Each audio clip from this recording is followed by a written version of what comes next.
ইন্না আনজালনাহু ফি লাইলাতিল কদর। আমি লাইলাতুল কদরে কোরআন অবতীর্ণ করেছি। প্রথমে লাওহে মাহফুজ থেকে কোরআন প্রথম আসমানে নাজিল হয়। লাওহে মাহফুজ অর্থ সংরক্ষিত ফলক। সপ্তম আসমানের উপরে আছে লাওহে মাহফুজ।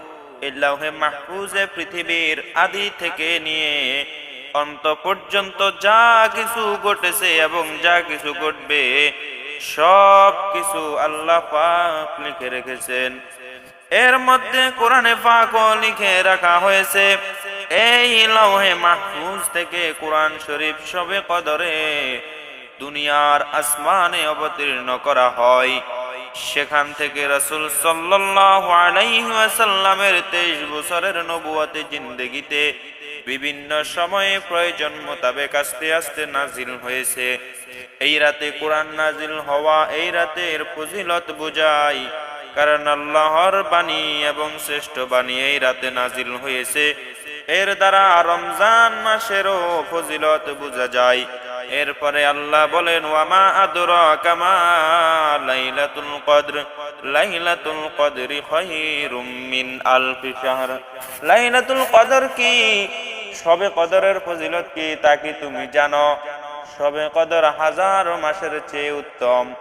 অর্থাৎ শবে কদরে ইবাদত করা হাজার মাস ইবাদত করার চেয়েও বেশি ফজিলত রাখে। হাজার মাসে 83 বছর 4 মাস হয়। এই হিসাবে কেউ যদি জীবনে 12 রমজানে লাইলাতুল কদরের ফজিলত অর্জন করিতে পারে, তাহলে 1000 বছর ইবাদতের ফজিলত পেয়ে যাবে। আর কোরআন শরীফে কথা বলা হয়নি যে শবে কদর 1000 মাসের সমান, বরং বলা হয়েছে 1000 মাসের চেয়েও উত্তম, 1000 মাসের চেয়েও শ্রেষ্ঠ।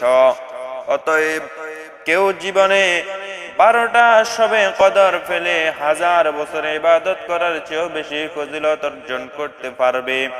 কত বেশি ফজিলত তা নির্ধারণ করে দেয়া হয়নি। আল্লাহর বান্দার অভাব নেই, তিনি কত বেশি দিতে পারেন তা আমরাও কল্পনাও করতে পারবো না। এভাবে এই উম্মত অল্প হায়াত পেয়েও অন্যান্য উম্মতের চেয়ে বেশি নেকি অর্জন করে আগ্রগামী হয়ে যেতে পারবে। একবার রাসূল সাল্লাল্লাহু আলাইহি ওয়াসাল্লাম সাহাবায়ে কেরামের সামনে আগের যুগের উম্মতদের বিভিন্ন ইবাদতের কথা বয়ান করছিলেন। তিনি বনি ইসরাইলের এক ব্যক্তির 1000 বছর জিহাদে কাটিয়েছেন তা বয়ান করলেন। হযরত জাকারিয়া আলাইহিস সালাম, হযরত আইয়ুব আলাইহিস সালাম, হযরত হিজকিল আলাইহিস সালাম ও হযরত ইউসা আলাইহিস সালাম, এই 4 জন নবীর প্রত্যেককে 80 বছর করে আল্লাহর ইবাদতে কাটিয়েছেন, এটাও বয়ান করলেন। তখন সাহাবায়ে কেরামের মধ্যে একটা হতাশা জাগলো।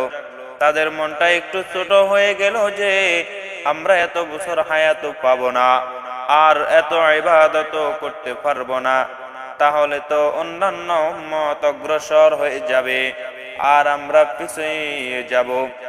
তখন এই সূরা নাজিল হলো যে ওই যে একজন মানুষ সারা জীবনে 1000 মাস জিহাদে কাটিয়েছে, আমি তোমাদের জন্য প্রতি বছরে এমন একটা রাত দান করলাম যা 1000 মাস ইবাদত করার চেয়েও বেশি ফজিলত রাখে। যাহকে আয়াতে শবে কদরের একটা ফজিলত বর্ণনা করা হয়েছে।